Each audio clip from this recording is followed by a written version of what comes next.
You hear me? Am I too loud? That's the other thing to check for. Okay, so tell me. I'm not used to this contraption, so tell me if I'm using it correctly. Okay, so let me start by thanking the organizers. This has been a very interesting week for me. So when I was asked to talk, I tried to find something that was most topical among the list of recent projects or ongoing projects. I was working on SYK recently, but my collaborators gave a talk about that here. So I decided to talk about something that involves 2+1 dimensional field theories, but was motivated by 1+1 dimensional field theories. There is a very interesting set of calculations that I'm going to review that we wanted to generalize to a higher dimension. In retrospect, doing it in ADS3 or asymptotically ADS3 would also be an interesting thing to do. Now this is going to have a slightly different flavor from other talks this week, though not in the rest of the workshop. So I prepared a few general transparencies about the set of questions that you interested in exploring here. And please ask me questions, interrupt me anytime. I'm not particularly stressed to finish all the transparencies, I probably won't. So there'll be a lot of introduction. So this is based on work with Rob Myers from the Perimeter Institute in Canada and my postdoc Benson Way in Vancouver and myself. So the outline is as follows. So as I said, there's going to be fairly extended introduction and motivation, both to set up the general field that this work is part of, and also to distinguish what this work is about as compared to other efforts. And then I'm going to talk a little bit about the setup. I'm not going to get into any technicalities, but I'm just going to set up the calculation that we're talking about in order to be able to interpret the results. So this is a setup which involves quenching a theory. I'm going to define precisely what that means, but quenching stands for exciting the theory. You start the time evolution of a theory in some excited state, and you want to see what is the subsequent time evolution. Okay, and this comes into questions that people are interested in thermalization, or as we'll see here, there's other set of issues that is unique to this type of setup. So what I'm going to talk about is mostly time evolution of local quantities, expectation value of all local operators. How do those react to the perturbations that you put in? So this will go in three parts. First of all, the easiest to interpret is always the weak quenches. You excite the system just a little bit, and you see the subsequent evolution of the system and what happens. And that's usually easier to interpret. It involves linearized approximations. And then we're going to talk about nonlinear quenches. Those are harder to interpret. And in particular, one of the questions that you want to answer in this sort of setting of nonlinear strongly interacting physics is whether the time evolution leads toward thermal state or some universal physics at very long time.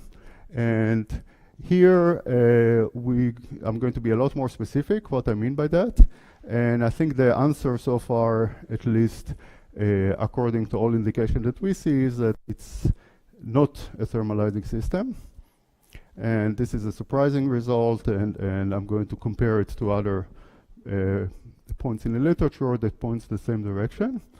There is a section here about time evolution of non-local quantities, but as I said, I probably not going to reach that, and I'm going to conclude with future directions.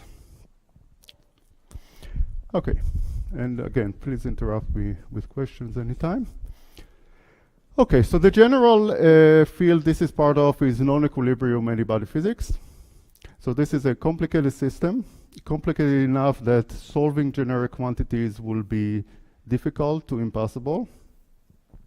And it's also being put very far away from equilibrium physics, where you know how to calculate things like thermodynamic quantities. And this is interesting. This is partially interesting because it's becoming more and more accessible experimentally now. in cold atom systems and other systems, it's becoming realistic to perturb a system that has many different ingredients into a complicated system, a chaotic system if you want, and perturb it very strongly so that it's very far away from equilibrium. And this is one of the places where gauge gravity duality is very unique in that you can calculate quantities. You can calculate quantities of interest in general models, in models that are generic in some sense. I'm contrasting it with integral and two-dimensional system because this is the state of the art. These are the quantities that you want to calculate. They are time-dependent quantities. They're not in a very simple state. So therefore, calculations are very difficult. And the state of the art is that you can do it in two-dimension in some models, and you can do it in an integrable setting. And there's a whole bunch of insights that come from that. But going beyond that into 2+1 dimensional field theories, and in particular, in cases where you don't have the very powerful tool of integrability, is difficult. And in that, there's very few tools that you have. I'm going to compare and contrast what we get from what they get in their tools. And this is a place where holography and ADS-CFT is very unique. So this is a general motivation. So you can do a lot of things that are not equilibrium. So one particular interesting thing to do is to prepare the system in an excited state. So again, you don't touch the system after the beginning. In the prehistory of the system, you prepare it such that it starts out in some excited state and you then watch it evolve in time. Now the excited state is prepared usually by starting with the ground state of some Hamiltonian that has some parameters and suddenly change the parameter of your Hamiltonian into your new Hamiltonian that you're interested in. Therefore, the previous ground state of the system is now an excited state of your new system. So this is partially motivated by, this is an experimental setup that you can realize, and this is partially motivated also because this is a calculational tool. In this sudden approximation, it's easier to do calculations, but the point I'm trying to make is that this state, while it's an excited state, is not a generic excited state because it started out being a ground state of some other Hamiltonian with local interactions. Then it will have certain properties that are not generic. In particular, for example, if you study things like entanglement entropy, you start with the case where the entanglement is confined to be only short range to begin with, and then you can watch it evolve. Okay, so this is usually what's meant by quench. Again, different people from different community mean slightly different things when they talk about quenches. This is what I will mean. You start with an excited state. Now, there's other cases where you want to study the system far from equilibrium and nevertheless get results that are universal and interesting. So two other cases that come to mind is annealing. Annealing is a place where you cool down the system, usually into some sort of ordered phase. And then you can study things, for example, how many topological defects you create by this process of ordering. The ordering is going to be different in different patches, and therefore you're going to create some topological defect, and you can study how many of them are created and what they do as a function of time, for example. So this goes under the name of Kibble-Zurek. That's an interesting thing to do. Another thing that you can do is you can keep on driving the system. So with the quenching, again, in the prehistory of the system, you just excited it. It started out in excited state, and you're interested in what's going subsequent time, but you can also do something else, which is you keep on driving the system.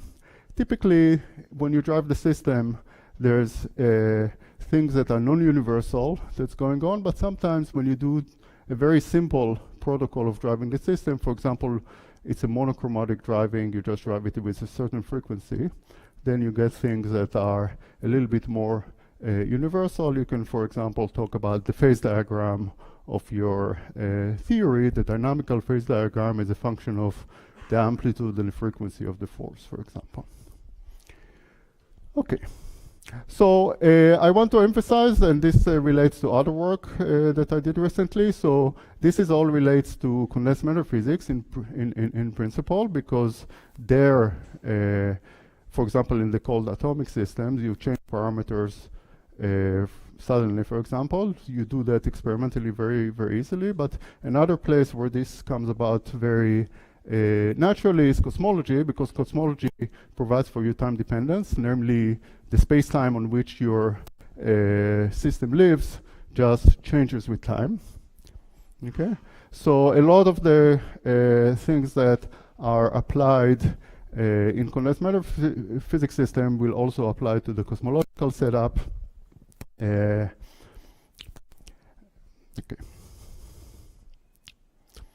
Okay. Okay, so again, to emphasize the difference between what I'm doing, which is the quench. We excite the system initially. We started with that excited state with not touching it subsequently, as opposed to keep exciting the system and study the system while it's being excited. That's a lot more difficult. Again, if you're interested, there's recent papers that I can tell you about that do that and find some interesting results. Okay. So typically, what happens when you do this is you, it's a lot easier to do also in the holographic context, what's called thermal quenches. So thermal quenches study the system at finite temperature, as opposed to what we'll do later, which is study the ground state of the system. So if the system is at finite temperature, then you have a source of dissipation. You pretty much guarantee that what's going to happen when you excite the system is that the system is going to then return to equilibrium. The equilibrium state that you end up with is going to have certain properties like the energy density or the entropy density, and you can study, for example, what is the final state as a function of what you did to the system. So you injected a certain amount of energy density, and what is the amount of entropy generated, for example. This is something that you can do. But there it's a little bit less mysterious what happens, because you're guaranteed pretty much that the final state is going to be a thermal state of some temperature. Okay? In the holographic context, the same words are associated with the fact that you have a regular horizon. So when you perturb a black hole horizon, what happens is also fairly universal. If you throw something into a black hole, it just gets absorbed. And the black hole itself rings and very quickly decay back to equilibrium. The way it's decaying to equilibrium is also very well quantified. It's done by quasi-normal modes. So this is all to contrast it with what we'll end up doing here. Okay. Now, one more thing that you can do in the thermal quenches, which is very interesting, is you can quench a system at some finite temperature, but it's sometimes very interesting to look at a system that has some thermal phase transition, in particular a second-order triphase transition, and quench that. So you change parameters such that your state is now, for example, a disordered state, and your parameters are such that you're supposed to be in the phase, or vice versa. Okay. So then, as a function of the parameter of your quench, or how excited your system is, and other characteristic of this excitation, you can study what happens, namely what is the final state and how you approach that final state. Okay. And it's very interesting to know that a lot of those phenomena are controlled by some critical phenomena, dynamical critical phenomena that have some critical exponent and some scaling associated with the phase transition. Okay. Now, on the gravity side, that universality is sometimes explained by the fact that many of the things that you calculated are secretly dominated by the black hole horizon. So a lot of the calculation that you do are focused on the vicinity of the black hole horizon, where things are more or less universal. There's some interesting cases. So this is, as I said, the quasi-normal mode decay. There are some cases, some interesting cases, where you get universal results, but it's dominated by some other region of the black hole space-time. In particular, when you look at the entanglement entropy and you look at the late behavior of that, it's dominated by some feature of geometry inside the horizon. So that's very interesting. There's also recently the calculation of Lyapunov exponent using shockwave space-time. That's also the same sort of thing. When you calculate things like the Lyapunov exponent or the butterfly velocities, the feature of the space-time that come in are all focused very near the horizon. So in all those thermal contexts, the things that are dominating the physics is basically the fact that you have a regular black hole horizon here. So what I want to do is basically move away from that. So this is the subject of quantum quenches, so ground state quenches. I want to introduce that a little bit in contrast to that, to the thermal quenches. So basically, in quantum quenches, or in ground states, you're interested in the quantum mechanics of many body systems. Now, in the thermal context, at the fixed point of a phase transition, things are described by some classical field theory. Here, what will replace that is quantum field theory. So basically, the setup is very similar in a way. You start, instead of in some thermal state, you start with the ground state of some many-body system, and we quench the system in exactly the same sense. We change some parameters, or we start with some excited state of the system. But if the system is gapped, in particular after the quench, which is what matters, and your excitation energy is below the gap, then you're still discussing the physics of the ground state of the system. Okay? If the system is gapless, then what will happen is, most likely after the excitation, you're going to have some thermal state. In the bulk, you're going to have a black hole horizon, and you're going to get, again, not just the results, but also the type of question to ask is going to be dominated by that fact. But if you're below the gap, then there are some interesting questions to ask. What happens? Okay? And we're still probing the physics of the ground state. So you can play the same sort of game. Okay.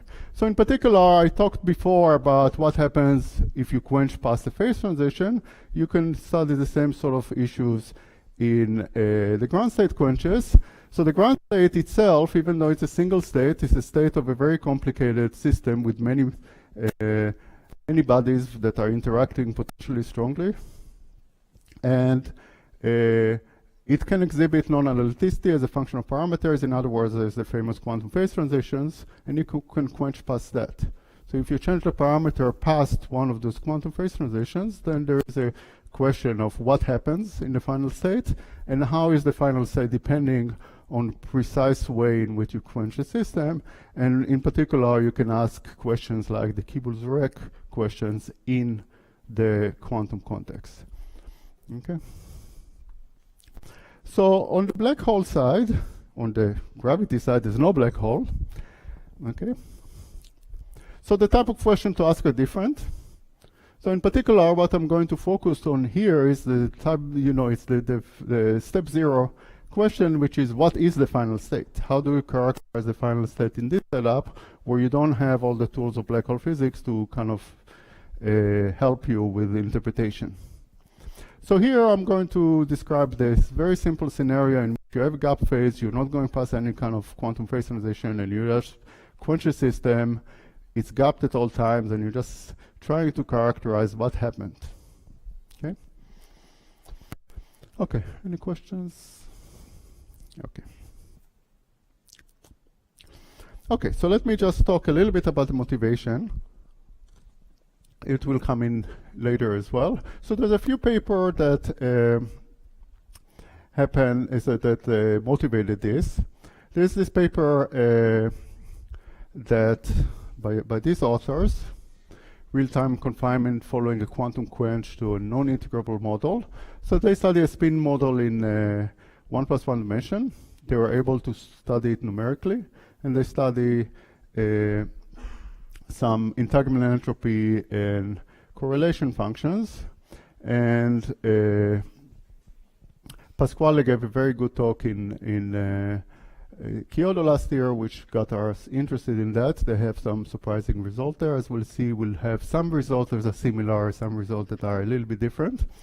And in particular, they rely on this previous paper that discuss thermalization in another 1+1 dimensional spin system. So we try to generalize that to holographic system in one higher dimension, and we get results that are fairly similar in some respects, and also fairly surprising as well. Another point of reference to what I'm going to discuss is studies of what's called ADS instability, in which you excite the ADS space, and you find that it doesn't always thermalize. There's the so-called islands of instability, where even though you excite the system, it doesn't thermalize in the long time limit, or at least at times long enough that you expect it already to thermalize. So the fact that you have a complicated system that doesn't thermalize is a little bit interesting and unexpected, and various ways of explaining that, in particular relation to this famous Fermi pasta Ulam system, in which you also don't have thermalization, also apply to our case. Various things that they find also apply to our case, even though the context is different. Okay, so let me just talk about the context a little bit. This is the context of ADS safety. It should be fairly familiar to you. So let me focus mostly on the differences. So in order to model the system, we want to start with a 2+1 dimensional system, but we want it to have a gap. Okay? So again, the gap allows to study the physics of the ground state rather than thermal physics, which is also mean quantum mechanics instead of classical mechanics. Okay, so you need to have a gap. There's various ways of grabbing the system. You can add, for example, scalar field with various types of potential. One kind of tried and true way of doing it is to look at the what's called ADS soliton. So this is a system that descending from one higher dimension. So we're interested in 2+1 dimensional theory. We're thinking about this 2+1 dimensional theory is descending from a 3+1 dimensional theory, which has been compactified on a circle. Okay, and the circle boundary condition are chosen such that the system is then gapped. This might be the most complicated way of achieving a gap, but is a particularly simple way if you think about that holographically. Okay. So in particular, what happens in the bulk, so now you have a 3+1 dimensional theory. One of those directions is just a circle that you're thinking about as not belonging to your massive theory.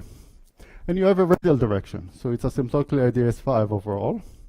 And that radial direction is such that this circle that you started with in the boundary theory, as you go into the bulk, shrinks smoothly into 0. That fact is well known to signify confinement. In various ways of defining confinement, this is the fact that gives you the confinement. And the scale of that confinement, for example, the masses of all the glue balls, is related to the point in the bulk in which the circle shrinks to 0. So this is the point which I called Z0. Okay, so Z0 is just a mass scale. This is the mass scale of the confining theory. Okay. Now, very crucially, the confinement scale also sets a scale to creating black holes. So if you start with this geometry and you inject some energy, or some energy density, and this energy density is low enough, then you're not going to create a black hole. So this is related to the fact that on the field theory side, if you are in a gap theory and you excite the system softly enough, you're not expecting necessarily to create a thermal state. Okay. So in order to achieve this excitation, we can excite the metric. We also find it convenient to add a scalar field, a free massless scalar field, very simple one, just there in order to excite the system. And the next thing to do is we have this as initial state. This is the setup, and we just want to add some time dependence. We want to start it in an excited state. So this is a variant of the same metric in which you allow various metric elements to depend on time. So you could see there is various fixed functions S and R that are just the ones that gives you the confining character of the geometry. And then you have this function h, f, and b, three metric functions that could depend on time. Okay? Okay. So you have three functions that depend on time. So you can do two things with those things that depend on time. You can excite the system by changing the non-normalizable mode of those functions. So this is how we're going to quench the system. We're going to change the boundary condition for those modes in order to excite the system, or the scalar field that I discussed. You can also measure what is the response of the theory to that excitation. So all those metric elements have some normalizable modes associated with them. Those are the stress energies of the boundary theory, and when you measure them, you see how the system responds to the given excitation. Okay? So that's what we're going to do. We're going to excite the system in one particular way, and we're going to measure the response of local operators, and then later on non-local operators, which I'm not going to get into. And the way you can excite the system has characteristic scales. The two interesting characteristics you want to talk about is how much you excited the system. So how much energy you put in the system. And that's, of course, is bounded because you don't want to overcome the gap, but you can do it weakly or you can do it strongly. Okay? And also a characteristic time scale. So you can excite the system by changing this parameter. You can change it slowly or you can change it quickly. Okay, so you have these two characteristics, and it's interesting to vary them and see how things change. So what happens?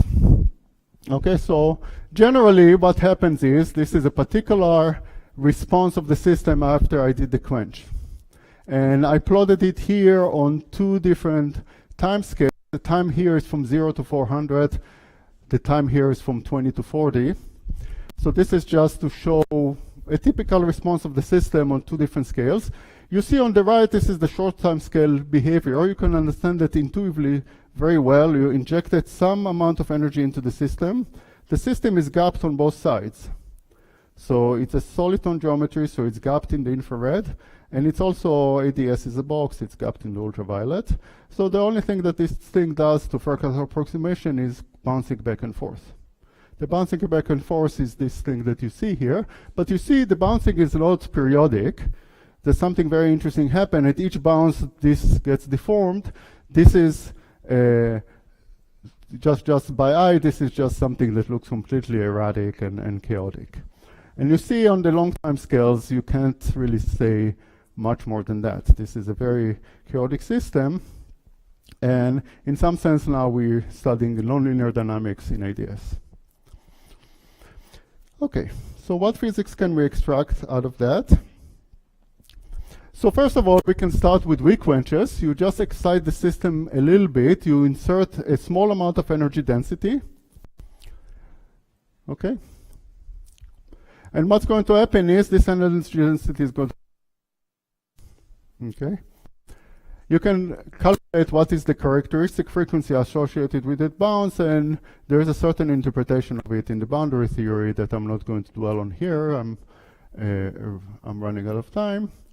And furthermore, the other thing that you can do in order to interpret what's going on is you can Fourier transform the signal of the response and see that it corresponds to populating the normal modes of the geometry in some specific way.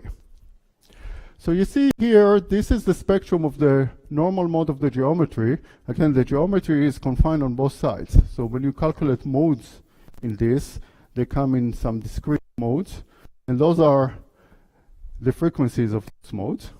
So you can see when you Fourier transform for weak quenches, when you Fourier transform the signal, what happens after you kick the system a little bit, then it corresponds to populating this normal mode in some profile that depends on your quench. So this is a particular profile for one of the quenches here in magenta, and the other one in blue is a profile for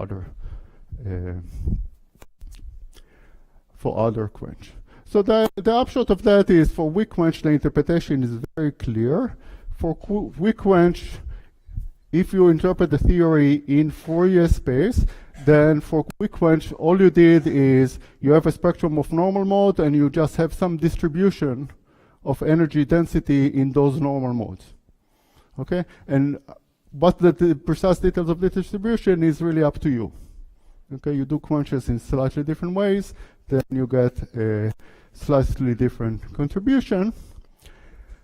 But the interesting thing, of course, is what happens when you increase the strength of the quench. So what happens now is that these modes are no longer, the linearized analysis leading these modes is no longer valid. What happens is those modes that you initially created start interacting with each other.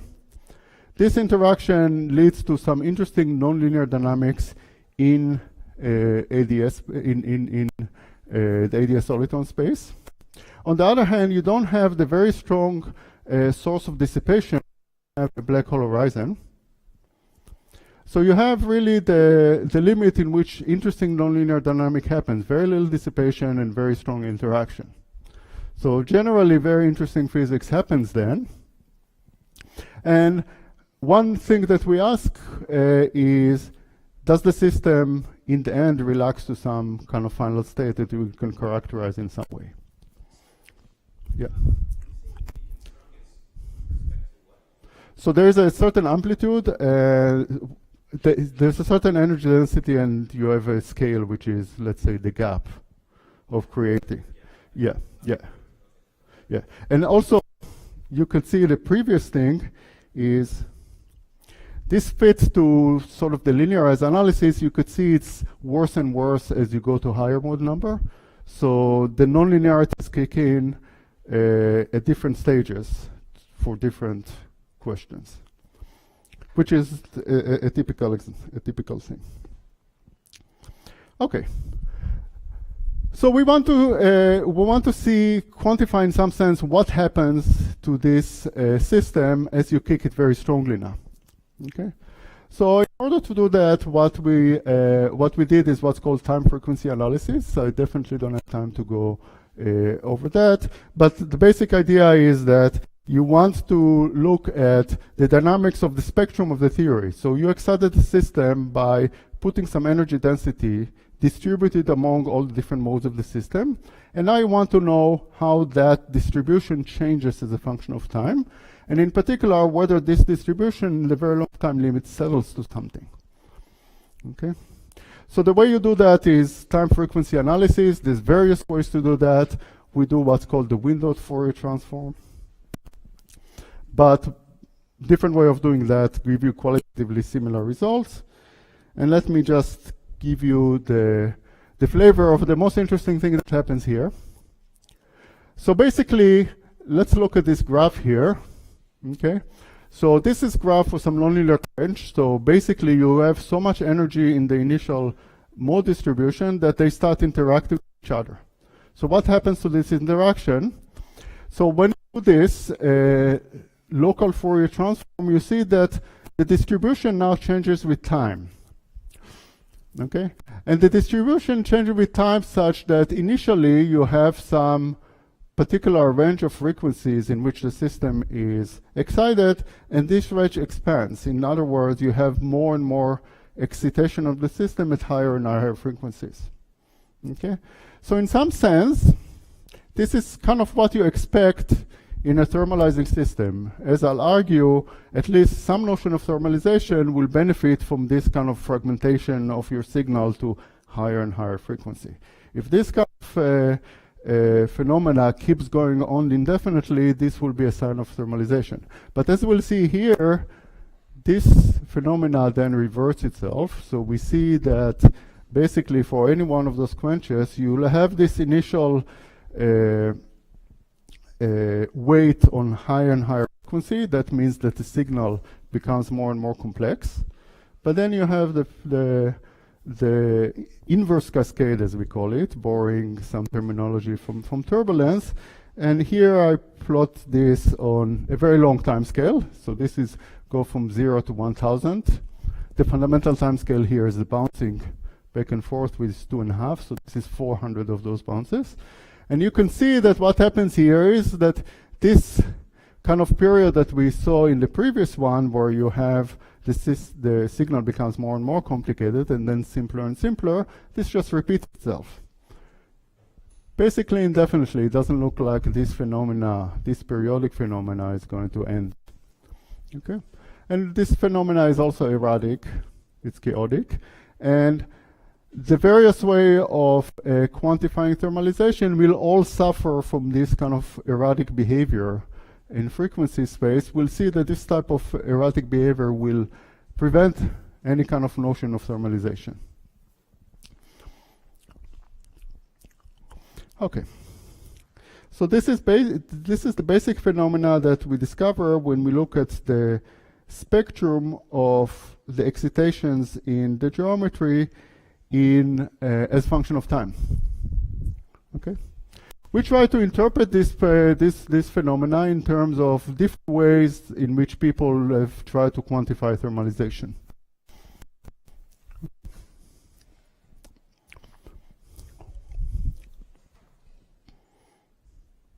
So what do we expect if the system was strongly thermalizing? Just a conventional system in which you end up in a thermal state. Then what happens is it's very long time, so two things happen. The distribution of energy in different modes will stabilize. At some point, this will become time independent, approximately. And furthermore, the distribution is then going to be described by a Boltzmann distribution. Those are two separate requirements. Okay?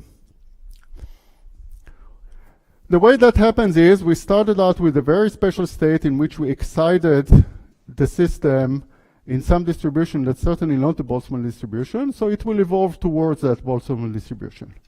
Now, in this particular case, because of peculiarities of large N theory, you have order n squared energy that you inject into the system.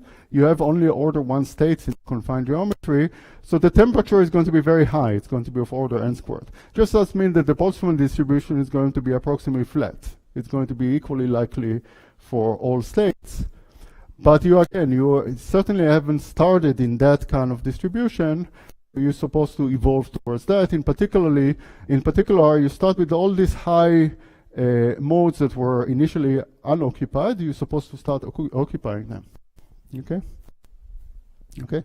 So this is the initial tendency of occupying these high frequency modes is exactly what does that. But this initial tendency is always interrupted. Okay? So certainly if we look about sort of the classic way of measuring thermalization, this is not happening. So let's look at two different ways of talking about thermalizations. And this comes about when people start talking about non-thermalizing system, either in the context of those spin systems that I discussed initially, or in the context of the ADS instability. People encounter systems that are complicated, seemingly chaotic, but don't thermalize. And then they try to sort of relax a little bit this notion of thermalization. So there's two different ways in which we relax this notion of thermalization. One of them is in a strongly thermalizing system, after some time, all your quantities become time independent and describable by some microcanonical or canonical ensemble, depending on what precisely you do. But you can demand this not of the pointwise instantaneous quantities, but of averages of quantities of some windows. In particular, you can ask that these average quantities, this very long average, in the limit where this time that you average on is very large, you can ask this is now time independent, and this is also described by a Boltzmann distribution. Okay, so this is obviously a weaker notion of thermalization. And furthermore, as I said before, there are two separate issues here: whether your distribution is static, quantities that you calculate using this distribution becomes time independent at some limit, and then furthermore, whether they're described by Boltzmann distribution or not. Those are two separate requirements. All of those things came about because people try to look at systems which don't thermalize in the conventional sense in the long time limit. And these studies of the spin chains that I referred to earlier find example on all of those things. There are examples in which only the long time averages thermalize, but not the instantaneous quantities. There are examples where they don't thermalize in the sense of getting to a Boltzmann distribution, but they get to some other stationary, not non-thermal distribution. Also examples exist, and I expect that in our case, all those examples will exist as well, but we looked for a certain subset of all the possible parameters and initial conditions. So for the example that we look at, it doesn't look like at the time that we're looking at there is any notion of thermalization at all. These are those long-time quantities. The instantaneous quantities certainly don't settle at all. They keep fluctuating forever. But if you start taking time averages on longer and longer time, this is a weaker requirement.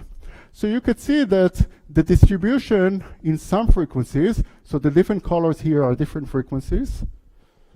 Okay. So the distribution, the power, if you want, in some of these frequencies sort of settled down. There's still small oscillations there that didn't die out, but it kind of gets to some sort of plateau, but you have some modes like this one, for example, that still in this very long time limit keep evolving. Now it could very well be, this is all numerical results, it could very well be that if we go to 100 times the time, then they will stop evolving, but at least for now it looks like for the time that we looked at and for the initial state that we looked at, we get to the scenario where it really doesn't thermalize even in a very weak sense. And this is also something that happens, as I said, in some other holographic example. For example, in ADS instability. It's also what happened in these numerical studies of 1 + 1 dimensional spin system, in which you have example of all of those things. In particular, you have examples like this one where you don't have thermalization even in the weakest sense. Okay, good. So I got to the point where the message that I wanted to talk about. So we looked at the ADS soliton geometry. We looked at the regime where the black hole cannot save us. We have to look at detail and see what happens in a long time limit. So for weak quenches, it's very easy to interpret the theory. Just rely on linear analysis. The thing that you do when you inject this theory with some energy densities, you excite the normal modes with some distribution. For strong quenches, there is a time dependence of this distribution. You start with some distribution that depends on how precisely you excited the system, and you can see how that distribution in different modes evolves as a function of time. Okay, we try to quantify the notion of thermalization in various ways. Either you demand that your instantaneous quantities or long-time averages of those quantities become static, and then you can independently demand that those quantities are not just static but also are describable by a thermal distribution. Those are two separate things. We find that neither one is correct for us. But it's conceivable that for other examples, we will find, like those other studies, examples of thermalization or of some final state described by one of these non-thermal steady states. Okay, and I want to emphasize that the results are fairly similar to the surprising result that you find in 1 + 1 dimension. Those results are surprising, and at least now there is one other example of a completely different system for which those surprising effects are seen. As anticipated, I'm going to skip everything about the non-local observables. That will be in the paper, and I just leave this for you to read, and I'm just on time.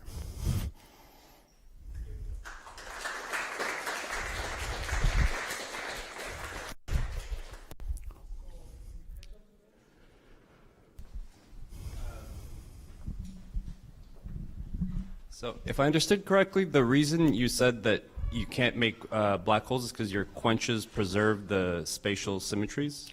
So the quenches are especially homogeneous. Okay. If they weren't spatially homogeneous, then I would expect to create a small black hole, localized in the spatial direction. Right, but then do you expect then for the analysis to look very different because you can make No, these if small you don't black have a holes, gap to create a black hole, okay. I shouldn't say that because in ATS where there's nothing prohibits you from creating black hole. You have a set of initial conditions which don't. So this is the surprises in the ADS instability. You inject energy, there is no gap, and nevertheless you don't create a black hole. So, but that would be a kind of orthogonal direction to go, and it will be a different surprise. I expect that a black hole will be created.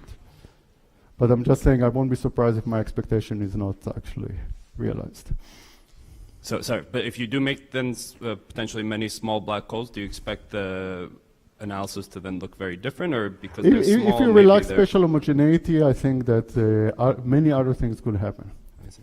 Yeah, but I still have to emphasize that qualitatively, black hole gives you very strong dissipation. Here you turn that off, so you have very strong nonlinear dynamic and no dissipation. So you're in a completely different regime. This is where turbulence occurs, and this is where all the interesting nonlinear dynamics happens, which are all suppressed when you have a black hole. Yeah. So if I understood correctly, you were doing a bottom-up approach where you had just gravity plus like Sure. a massless scalar. Yeah. If it's really dual to the CFT, there's probably going to be more ingredients to make that a good UV complete theory. Well, this is not a CFT, this is a gap theory, but yeah. Well, okay. But, Yeah, this is a slightly philosophical question of whether you do bottom-up or top-down holography, and I